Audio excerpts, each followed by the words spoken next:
Kalian pernah ngerasa nggak sih kalau tatanan dunia kita sekarang ini lagi berubah drastis di depan mata?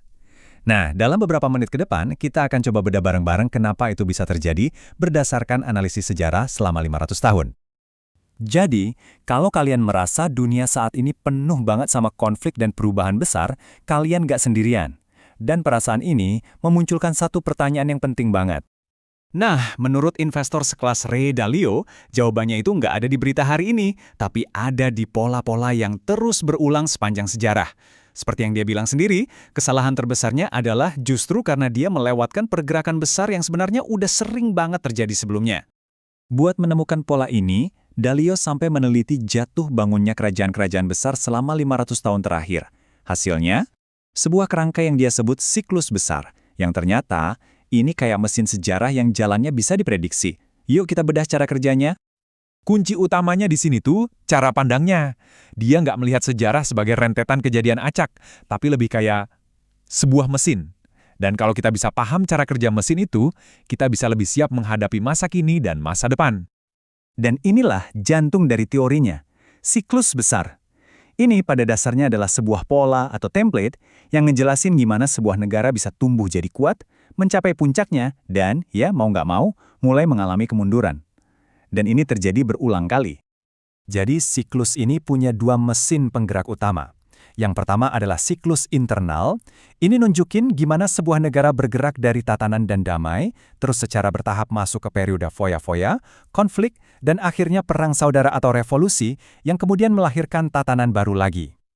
Dan yang sering banget jadi bahan bakar buat siklus internal tadi, itu ya mesin kedua ini, siklus uang dan utang.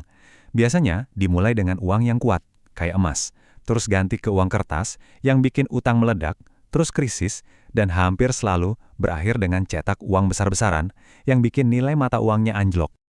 Oke, itu kan teorinya ya. Sekarang kita lihat buktinya.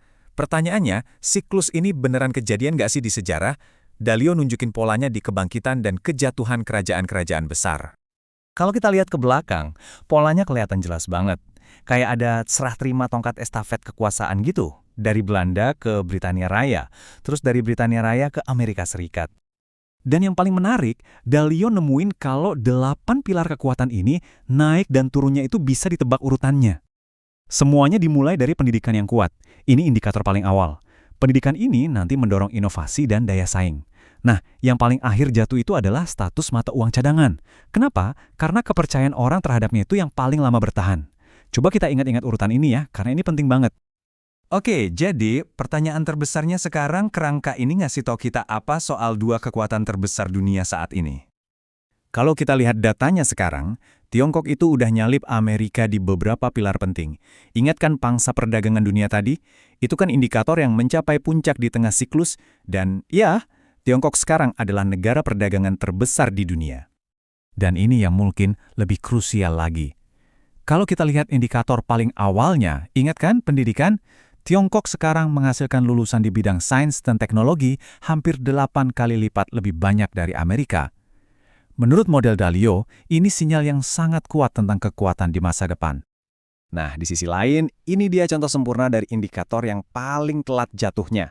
Dolar AS masih mendominasi 60% cadangan devisa dunia, padahal ekonomi Amerika sendiri cuma sekitar 20% dari ekonomi global. Kesenjangan ini adalah tanda klasik dari sebuah kekuatan yang statusnya masih bertahan karena kebiasaan lama, bukan karena fundamental ekonominya saat ini. Jadi kalau kita pasang kacamata model ini, gambarnya jadi jelas banget.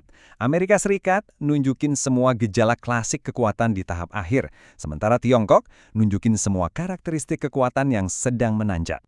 Nah, ini nyambung lagi ke siklus uang dan utang tadi. Kalau sebuah negara punya utang kebanyakan, dan jalan satu-satunya adalah nyetak uang buat bayar defisit, ini menciptakan kerentanan yang sangat besar.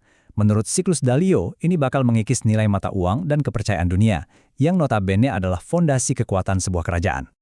Oke, terus apa artinya semua ini buat kita? Di bagian terakhir ini, kita bakal lihat kesimpulan paling penting dari semua ini. Pada akhirnya, intinya bukan buat jadi dukun yang ramal masa depan ya. Memahami siklus besar ini tuh lebih kayak kita dikasih peta.